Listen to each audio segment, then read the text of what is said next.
ಪ್ರಿಯ ವೀಕ್ಷಕರೇ, ನಿಮಗೆಲ್ಲ ನಮ್ಮ ದೈವಭಕ್ತಿ ದೇಗುಲ ದರ್ಶನ ಚಾನೆಲ್ಗೆ ಮತ್ತೊಮ್ಮೆ ಆತ್ಮೀಯವಾದ ಸ್ವಾಗತ. ಎಲ್ಲರಿಗೂ ನಮಸ್ಕಾರ ಸ್ನೇಹಿತರೆ. ದುಡ್ಡು ನಮ್ಮ ಜೀವನದಲ್ಲಿ ತುಂಬಾ ಮುಖ್ಯವಾದ ಪಾತ್ರವನ್ನು ಹೊಂದಿದೆ. ನಮ್ಮ ಜೀವನದಲ್ಲಿ ಎಲ್ಲದಕ್ಕಿಂತ ಹೆಚ್ಚಾಗಿ ಎಲ್ಲರ ಜೀವನದಲ್ಲಿಯೂ ದುಡ್ಡು ಮುಖ್ಯವಾಗಿದೆ. ಕೆಲವೊಬ್ಬರಿಗೆ ದುಡ್ಡು ಹೆಚ್ಚಾಗಿದ್ದರೂ ನೆಮ್ಮದಿ ಇರುವುದಿಲ್ಲ. ಇನ್ನು ಕೆಲವೊಬ್ಬರಿಗೆ ನೆಮ್ಮದಿ ಇರುತ್ತದೆ, ಆದರೆ ದುಡ್ಡೇ ಇರುವುದಿಲ್ಲ. ಇನ್ನು ಕೆಲವರಿಗೆ ಎಲ್ಲವೂ ಇದ್ದರೂ ಆರೋಗ್ಯವೇ ಇರುವುದಿಲ್ಲ. ಭೂಮಿಯ ಮೇಲೆ ಕಷ್ಟಪಡದವರು ಯಾರೂ ಇಲ್ಲ. ಆದರೆ ಈ ದುಡ್ಡಿನಿಂದ ಬರುವ ಸಮಸ್ಯೆಗಳು ಎಲ್ಲರ ಮನೆಯಲ್ಲೂ ಇರುತ್ತವೆ. ಸಾಲ ಇಲ್ಲದವರು ಸುಖದಿಂದ ಇರುತ್ತಾರೆಂದು ಹೇಳಿದರೆ ತಪ್ಪಾಗಲಾರದು. ಮನೆಯಲ್ಲಿ ಸಾಲ ಇದ್ದರೆ ರಾತ್ರಿ ಮಲಗಲು ಸಹ ಆಗುವುದಿಲ್ಲ. ಎಷ್ಟೇ ದುಡಿದರೂ ಬರೀ ಬಡ್ಡಿ ಸಾಲವನ್ನು ತೀರಿಸಲು ಮಾತ್ರ ಆಗುತ್ತದೆ. ಪ್ರತಿ ವರ್ಷ ದುಡಿದರೂ ಸಾಲ ಬಡ್ಡಿಗೆ ಸರಿಹೋಗುತ್ತದೆ. ಕೆಲವೊಬ್ಬರು ಜೀವನ ಪೂರ್ತಿ ಸಾಲ ತೀರಿಸುವ ಸಲುವಾಗಿಯೇ ದುಡಿದು ಸಾಯುವ ಹಾಗೆ ಆಗುತ್ತದೆ. ಇನ್ನು ಕೆಲವರು ಸಾಲವನ್ನು ತೀರಿಸಲು ಆತ್ಮಹತ್ಯೆ ಮಾಡಿಕೊಳ್ಳುವ ಉದಾಹರಣೆಗಳೂ ಇವೆ. ಅಯ್ಯಯ್ಯೋ, ಸಾಲದಿಂದ ಮುಕ್ತಿ ಪಡೆಯುವುದು ಹೇಗೆ? ಸಾಲವನ್ನು ತ್ವರಿತವಾಗಿ ತೀರಿಸುವುದು ಹೇಗೆ? ಈ ಪ್ರಶ್ನೆಯು ಸಾಲ ಪಡೆದ ಪ್ರತಿಯೊಬ್ಬ ವ್ಯಕ್ತಿಯ ಮನಸ್ಸಿನಲ್ಲಿಯೂ ಉದ್ಭವಿಸುತ್ತದೆ. ಯಾಕೆಂದರೆ ಸಾಲ ಎಂದಿಗೂ ತಲೆಶೂಲವೇ ಸರಿ. ಇದು ಯಾವಾಗಲೂ ಅಪಾಯಕಾರಿ. ಸ್ವಲ್ಪವೇ ಸಾಲ ಸಾಕು ನಮ್ಮ ನೆಮ್ಮದಿಯನ್ನು ಹಾಳು ಮಾಡಲು. ನಮ್ಮ ಮಾನಸಿಕ ನೆಮ್ಮದಿಯನ್ನೇ ಕೆಡಿಸಿ ಬದುಕನ್ನೇ ಸಂಕಷ್ಟವಾಗಿಸುತ್ತದೆ. ಐಷಾರಾಮಿ ಬದುಕಿಗಾಗಿ ಮಾಡಿಕೊಂಡ ಸಾಲಗಳು ಲಕ್ಸುರಿಯ ರುಚಿಯನ್ನು ತೋರಿಸಿ ಸಂಕಷ್ಟಕ್ಕೆ ತಿರುಗಿಸುತ್ತವೆ. ಆದ್ದರಿಂದ ಸಾಲದಿಂದ ಮುಕ್ತರಾಗಲು ನಾವು ಏನು ಮಾಡಬೇಕು? ಸಾಲದ ಸಮಸ್ಯೆಯಿಂದ ಹೊರಬರಲು ಜ್ಯೋತಿಷ್ಯದ ಮಾರ್ಗಗಳೇನು ಮತ್ತು ಯಾವ ಪರಿಹಾರದಿಂದ ಹಣ ಸಂಬಂಧಿ ಸಮಸ್ಯೆಗಳೆಲ್ಲ ನಿವಾರಣೆಯಾಗಲಿವೆ ಎಂಬುದರ ಮಾಹಿತಿ ಇಲ್ಲಿದೆ. ನಿಮ್ಮ ಮನೆಯಲ್ಲಿ ಅತಿ ಹೆಚ್ಚಾದ ಸಾಲವಿದೆ ಅಂದರೆ ಈ ಪರಿಹಾರವನ್ನು ಮಾಡಿಕೊಳ್ಳಿ. ಕೇವಲ ಏಲಕ್ಕಿ, ಲವಂಗ ಹಾಗೂ ವೀಳ್ಯದೆಲೆ ಇದ್ದರೆ ನಿಮ್ಮ ಮನೆಯ ಸಾಲವು ಪೂರ್ತಿಯಾಗಿ ತೀರುತ್ತದೆ. ಇದರ ಬಗ್ಗೆ ಸಂಪೂರ್ಣ ಮಾಹಿತಿಯನ್ನು ಈ ವಿಡಿಯೋದಲ್ಲಿ ನೋಡೋಣ ಬನ್ನಿ. ಅದಕ್ಕೂ ಮುಂಚೆ ಹಾಗೆ ವಿಡಿಯೋಗೆ ಲೈಕ್ ಮಾಡಿ, ವಿಡಿಯೋ ಸ್ಕಿಪ್ ಮಾಡದೆ ಕೊನೆ ತನಕ ನೋಡಿ. ಎಲ್ಲರೂ ಭಕ್ತಿಯಿಂದ ಓಂ ಶ್ರೀ ಮಹಾಲಕ್ಷ್ಮಿ ನಮಃ ಅಂತ ಕಮೆಂಟ್ ಮಾಡಿ. ಸ್ನೇಹಿತರೆ, ಸಾಲವನ್ನು ತೀರಿಸುವುದು ಕಠಿಣವಾದರೂ ಇದು ಸಾಧ್ಯವೇ ಹೊರತು ಅಸಾಧ್ಯವೇನಲ್ಲ ಎಂಬ ವಿಶ್ವಾಸ ನಮ್ಮ ಮೇಲಿರಬೇಕು. ಮನೆಯ ವ್ಯವಹಾರ ಮಾಡುವವರು ಗಟ್ಟಿಯಾಗಿರಬೇಕು. ಧೈರ್ಯದಿಂದ ಜೀವನವನ್ನು ನಡೆಸಬೇಕು. ಸಾಲದಿಂದಾಗಿ ಇಡೀ ಕುಟುಂಬವೇ ನರಳಾಡುವಂತಾಗುತ್ತದೆ. ಸಾಲದ ಕೋಪದಿಂದ ಮನೆಯಲ್ಲಿ ಹೆಂಡತಿ ತಾಯಂದಿರ ಜೊತೆ ಜಗಳ ಮಾಡುತ್ತಾರೆ. ಆಗ ಕುಟುಂಬದಲ್ಲಿ ನೆಮ್ಮದಿ, ಶಾಂತಿ ಇರುವುದಿಲ್ಲ. ಸಾಲದಿಂದ ಇಷ್ಟೆಲ್ಲ ಕಷ್ಟ ಆಗುತ್ತದೆ. ಸ್ನೇಹಿತರೆ, ಮಂಗಳವಾರ ಹಾಗೂ ಶನಿವಾರ ಯಾವುದೇ ಕಾರಣಕ್ಕೂ ನೀವು ಸಾಲವನ್ನು ತೆಗೆದುಕೊಳ್ಳಬಾರದು. ಸಾಲ ಲಕ್ಷ ಕೋಟಿ ಇರಲಿ, ಎಲೆ, ಲವಂಗ, ಏಲಕ್ಕಿಯ ಈ ಪ್ರಯೋಗ ಮಾಡಿದರೆ ಸಾಲ ತೀರುವುದು ಪಕ್ಕಾ. ಸಾಲ ಅಂತ ಇದ್ದರೆ ಅದು ನಮ್ಮನ್ನು ನಿದ್ರೆ ಮಾಡಲು ಬಿಡುವುದಿಲ್ಲ. ಯಾವಾಗ ಸಾಲ ತೀರುತ್ತದೆ ಎಂಬ ಚಿಂತೆ ನಮ್ಮನ್ನು ಕಾಡುತ್ತದೆ. ಸಾಲ ಇಲ್ಲದ ಜೀವನವೇ ಅತಿ ಸುಂದರ ಜೀವನ ಎನ್ನಬಹುದು. ಸಾಲ ತೆಗೆದುಕೊಳ್ಳುವುದು ತುಂಬಾ ಸುಲಭ, ಆದರೆ ಅದನ್ನು ತೀರಿಸುವುದು ತುಂಬಾ ಕಷ್ಟಕರವಾದ ಕೆಲಸ ಎಂದು ಎಲ್ಲರಿಗೂ ಗೊತ್ತು. ಕೆಲವೊಮ್ಮೆ ಪರಿಸ್ಥಿತಿಗಳು ಹೇಗೆ ಬರುತ್ತವೆ ಅಂದರೆ ತಗೊಂಡ ಸಾಲವನ್ನು ತೀರಿಸುವುದಕ್ಕೆ ಜೀವನ ಪೂರ್ತಿ ಕಳೆಯಬೇಕಾಗುತ್ತದೆ. ಸಾಲದ ಸುಳಿಗೆ ಸಿಲುಕಿಕೊಂಡ ವ್ಯಕ್ತಿ ಮಾತ್ರವಲ್ಲ, ಇಡೀ ಕುಟುಂಬದವರು ಆ ಕಷ್ಟವನ್ನು ಅನುಭವಿಸಬೇಕಾಗುತ್ತದೆ. ಸಾಲ ತೆಗೆದುಕೊಳ್ಳುವಾಗ ಮುಂದೆ ಅದರ ಪರಿಣಾಮದ ಬಗ್ಗೆ ಯೋಚಿಸದೆ ತೆಗೆದುಕೊಂಡರೆ ಕಷ್ಟ ಅನುಭವಿಸಲೇಬೇಕಾಗುತ್ತದೆ. ಸ್ನೇಹಿತರೆ, ನೆನಪಿನಲ್ಲಿಡಿ, ಮಂಗಳವಾರ ಮತ್ತು ಶನಿವಾರ ಯಾವುದೇ ಕಾರಣಕ್ಕೂ ಸಾಲ ತೆಗೆದುಕೊಳ್ಳಬಾರದು. ಏಕೆಂದರೆ ಆ ದಿನ ಸಾಲ ತೆಗೆದುಕೊಂಡರೆ ಅದನ್ನು ತೀರಿಸಲು ಹಲವಾರು ವರ್ಷಗಳೇ ಬೇಕಾಗುತ್ತದೆ. 8 ಶನಿಯ ಸಂಖ್ಯೆ ಎಂದು ಹೇಳಲಾಗುತ್ತದೆ. ಆದ್ದರಿಂದ 8, 17, 26 ದಿನಾಂಕಗಳಂದು ಸಾಲ ತೆಗೆದುಕೊಳ್ಳಬಾರದು ಅಥವಾ ಸಾಲದ ಪತ್ರಕ್ಕೆ ಸಹಿ ಹಾಕಬಾರದು. ಸಾಲ ಪಡೆಯುವ ಅನಿವಾರ್ಯತೆ ಇದ್ದರೆ ಮಾತ್ರ ಸೋಮವಾರ, ಬುಧವಾರ, ಶುಕ್ರವಾರ ಪಡೆಯಬಹುದು. ಈ ದಿನ ಪಡೆದ ಸಾಲ ಬೇಗನೆ ತೀರುತ್ತದೆ. ಸಾಲ ಪಡೆಯುವ ಮುನ್ನ ಈಶ್ವರನ ಸ್ಮರಣೆ ಮಾಡಬೇಕು. ಈ ಸಾಲವನ್ನು ತೀರಿಸಲು ನನಗೆ ಶಕ್ತಿ ಕೊಡು ಎಂದು ಶಿವನನ್ನು ಬೇಡಿ ಸಾಲ ತೆಗೆದುಕೊಳ್ಳಬೇಕು. ಇದರಿಂದ ಸಾಲ ಬೇಗ ತೀರುತ್ತದೆ ಎಂದು ಶಾಸ್ತ್ರದಲ್ಲಿ ಹೇಳಿದೆ. ಸಾಲ ತೀರಿಸುವುದು ಕಷ್ಟದ ಕೆಲಸ, ಆದರೆ ಕಠಿಣವೇನೂ ಅಲ್ಲ. ಶಾಸ್ತ್ರದಲ್ಲಿ ಹೇಳಿದ ಕೆಲವು ಉಪಾಯವನ್ನು ಮಾಡುವುದರ ಮೂಲಕ ಸಾಲ ತೀರಿಸಬಹುದು. ಸಾಲ ತೀರಿಸುವುದಕ್ಕೆ ಸುಲಭ ಉಪಾಯವನ್ನು ನಾನು ನಿಮಗೆ ತಿಳಿಸುತ್ತೇನೆ ನೋಡಿ. ಎಲೆ ಅಂದರೆ ಪಾನ್ಗಾಗಿ ಬಳಸುವ ಎಲೆಗಳನ್ನು ಉಪಯೋಗಿಸುವುದರ ಮೂಲಕ ಸಾಲ ತೀರಿಸಲು ಚಮತ್ಕಾರಿ ಪ್ರಯೋಗವನ್ನು ಮಾಡಬಹುದು.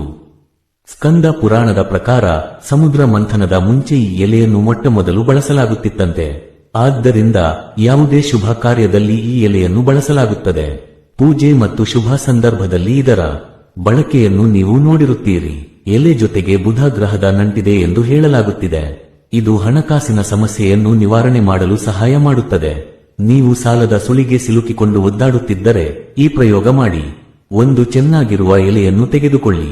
ಅದು ಮುರಿದಿರಬಾರದು, ಹರಿದಿರಬಾರದು ಮತ್ತು ಹಸಿರಾಗಿರಲಿ, ಒಣಗಿರಲು ಬಾರದು. ಅದರ ತೊಟ್ಟನ್ನು ತೆಗೆದುಬಿಡಿ. ಅದರ ಮೇಲೆ 2 ಲವಂಗ, ಒಂದೇ ಏಲಕ್ಕಿ ಇಡಿ. ಅದನ್ನು ಪಾನ್ ರೀತಿ ಮಡಚಿ ಕಟ್ಟಿಬಿಡಿ. ಮಂಗಳವಾರ ಸಂಜೆ ಸ್ನಾನ ಮುಗಿಸಿ ಸ್ವಚ್ಛ ವಸ್ತ್ರಗಳನ್ನು ಧರಿಸಿ ಆಂಜನೇಯನ ದೇವಸ್ಥಾನಕ್ಕೆ ತೆರಳಿ. ಇದನ್ನು ಆಂಜನೇಯ ಸ್ವಾಮಿಗೆ ಅರ್ಪಿಸಲು ಅರ್ಚಕರಿಗೆ ತಿಳಿಸಿ. ಇದೇ ಕ್ರಮವನ್ನು ಪ್ರತಿ ಮಂಗಳವಾರ ತಪ್ಪದೆ 3 ತಿಂಗಳು ಮಾಡಬೇಕು.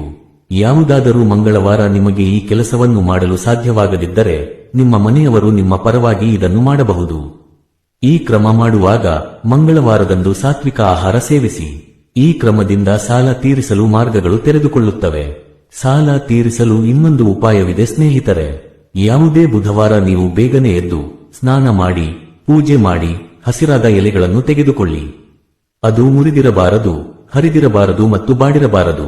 ಇದರ ತೊಟ್ಟನ್ನು ಮುರಿದು ಇದರ ಮೇಲಿನ ಭಾಗ ಅಂದರೆ ಅದರ ತೊಟ್ಟು ಇರುವ ಸ್ಥಳದಲ್ಲಿ 2 ಲವಂಗ ಇಟ್ಟು ಅದನ್ನು ಒಂದು ಪೇಪರ್ನಲ್ಲಿ ಸುತ್ತಿಕೊಂಡು ನೀರು ಹರಿಯುತ್ತಿರುವ ಸ್ಥಳಕ್ಕೆ ಹೋಗಿ.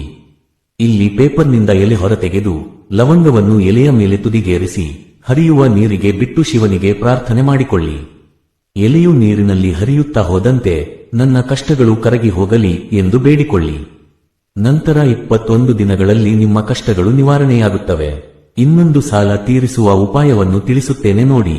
ನೀವು ಮಂಗಳವಾರ ರಾತ್ರಿ ಊಟ ಮಾಡಬಾರದು. ನೀವು ಕೇವಲ ಫಲಾಹಾರವನ್ನು ಸೇವಿಸಿ.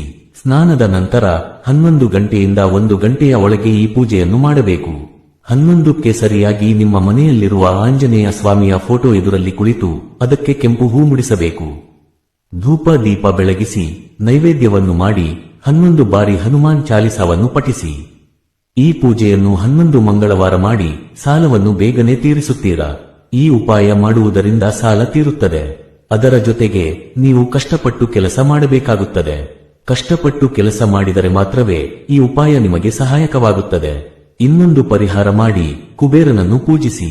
ಸಂಪತ್ತಿನ ಒಡೆಯ ಕುಬೇರನನ್ನು ಹಿಂದೂ ಧರ್ಮದಲ್ಲಿ ದೇವತೆಗಳ ತಿಜೋರಿ ಭಂಡಾರ ಎನ್ನಲಾಗುತ್ತದೆ. ಕುಬೇರನನ್ನು ಪೂಜಿಸುವವನ ಮೇಲೆ ಸದಾ ಕುಬೇರನ ಅನುಗ್ರಹವಿರುತ್ತದೆ.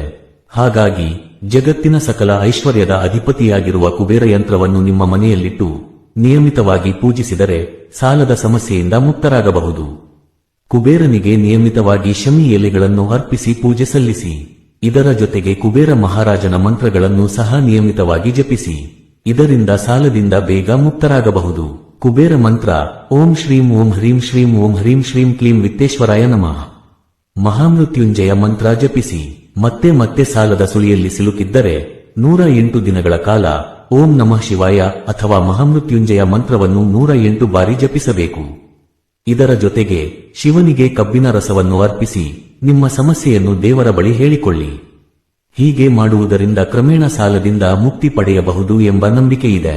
ಋಣಮುಕ್ತೇಶ್ವರ ದೇವಸ್ಥಾನಕ್ಕೆ ಭೇಟಿ ನೀಡಿ. ನಿಮಗೆ ಸಾಲದ ಬಾಧೆ ಜಾಸ್ತಿಯಾದರೆ ವಿಶ್ವವಿಖ್ಯಾತ ಮಹಾಕಾಳೇಶ್ವರ ನಗರದ ಉಜ್ಜಯಿನಿಯ ಋಣಮುಕ್ತೇಶ್ವರನ ದೇವಸ್ಥಾನಕ್ಕೆ ಭೇಟಿ ನೀಡಿ. ಇಲ್ಲಿ ಹಳದಿ ಪೂಜೆ ಮಾಡುವುದರಿಂದ ಸಾಲದಿಂದ ಮುಕ್ತಿ ಪಡೆಯಬಹುದು. ಹಳದಿ ಪೂಜೆ ಎಂದರೆ ಬೇಳೆಕಾಳು, ಹಳದಿ ಹೂಗಳು, ಅರಿಶಿನ ಗಂಟುಗಳು ಮತ್ತು ಸ್ವಲ್ಪ ಬೆಲ್ಲವನ್ನು ಹಳದಿ ಬಟ್ಟೆಯಲ್ಲಿ ಕಟ್ಟಿ ನಿಮ್ಮ ಇಚ್ಛೆಯೊಂದಿಗೆ ಜಲಧಾರೆಗೆ ಅರ್ಪಿಸುವುದು. ಅರಳಿ ಮರವನ್ನು ಪೂಜಿಸಿ. ನೀವು ಸಾಲದ ಚಿಂತೆಯಿಂದ ಹೆಚ್ಚು ತೊಂದರೆಗೀಡಾಗಿದ್ದರೆ ಶನಿವಾರ ಸಂಜೆ ಅರಳಿ ಮರದ ಕೆಳಗೆ ಸಾಸಿವೆ ಎಣ್ಣೆಯ ದೀಪವನ್ನು ಬೆಳಗಿಸಿ. ನಿಮ್ಮನ್ನು ಋಣದಿಂದ ಮುಕ್ತಿಗೊಳಿಸುವಂತೆ ಮನಪೂರ್ವಕವಾಗಿ ದೇವರಲ್ಲಿ ಪ್ರಾರ್ಥಿಸಿ. ಶನಿವಾರದಂದು ಈ ಪರಿಹಾರವನ್ನು ಮಾಡುವುದರಿಂದ ಇದು ನಿಮ್ಮ ಎಲ್ಲಾ ಆಸೆಗಳನ್ನು ಪೂರೈಸುತ್ತದೆ. ಹನುಮಂತನನ್ನು ಆರಾಧಿಸಿ. ಸಾಲದ ಋಣದಿಂದ ಮುಕ್ತಿ ಹೊಂದಲು 21 ಶನಿವಾರದವರೆಗೆ ಹನುಮಾನ್ ದೇವಸ್ಥಾನಕ್ಕೆ ತೆರಳಿ ಭಕ್ತಿಯಿಂದ 11 ಬಾರಿ ಹನುಮಾನ್ ಚಾಲಿಸಾ ಪಠಿಸಬೇಕು. ಇದರಿಂದ ನೀವು ಸಾಲದಿಂದ ಮುಕ್ತರಾಗುವುದು ಮಾತ್ರವಲ್ಲ, ನಿಮ್ಮ ವ್ಯವಹಾರವು ಬೆಳೆಯುತ್ತದೆ. ಮಹಾಲಕ್ಷ್ಮಿಯನ್ನು ಹೀಗೆ ಪೂಜಿಸಿ. ಋಣಭಾರದಿಂದ ಮುಕ್ತಿ ಪಡೆಯಲು ಅಕ್ಕಿಯಿಂದ ಮಾಡಿದ ಪಾಯಸ ಮತ್ತು ಹಾಲಿನಿಂದ ಮಾಡಿದ ಭಕ್ಷ್ಯಗಳನ್ನು ಲಕ್ಷ್ಮಿಗೆ ಅರ್ಪಿಸಿ. ನಂತರ ಈ ಪ್ರಸಾದವನ್ನು ತಾಯಿಗೆ ಅಥವಾ ಮನೆಯ ಹಿರಿಯ ಮಹಿಳೆಗೆ ತಿನ್ನಲು ಕೊಡಿ. ಇದರಿಂದ ಕ್ರಮೇಣ ನಿಮ್ಮ ಸಂಪೂರ್ಣ ಸಾಲ ಕಡಿಮೆಯಾಗುತ್ತದೆ. ಮಸೂರ್ ದಾಲ್, ಕೆಂಪು ಬೇಳೆ ದಾನ ಮಾಡಿ. ಸಾಲದ ಋಣದಿಂದ ಮುಕ್ತಿ ಹೊಂದಲು ಪ್ರತಿದಿನ ಕೆಂಪು ಬೇಳೆಯನ್ನು ದಾನ ಮಾಡಿ. ಇದರಿಂದ ಸಾಲವನ್ನು ಕ್ರಮೇಣ ಕಡಿಮೆ ಮಾಡಬಹುದು. ಪ್ರತಿ ಮಂಗಳವಾರ ಶಿವನ ದೇವಾಲಯಕ್ಕೆ ಹೋಗಿ ತೊಗರಿ ಬೇಳೆಯನ್ನು ದಾನ ಮಾಡಿ. ನಂತರ ಅಲ್ಲಿಯೇ ಕುಳಿತು ಋಣಮುಕ್ತೇಶ್ವರ ಮಂತ್ರ ಓಂ ಋಣಮುಕ್ತೇಶ್ವರ ಮಹಾದೇವಯ ನಮಃ ಎಂಬುದನ್ನು ಕನಿಷ್ಠ 108 ಬಾರಿ ಹೇಳಿ. ಈ ವಿಡಿಯೋ ನಿಮಗೆ ಇಷ್ಟವಾದರೆ ಲೈಕ್ ಮಾಡಿ, ಶೇರ್ ಮಾಡಿ. ನಾಳೆ ಮತ್ತೊಂದು ವಿಡಿಯೋದೊಂದಿಗೆ ಪುನಃ ಭೇಟಿಯಾಗೋಣ. ಧನ್ಯವಾದಗಳು.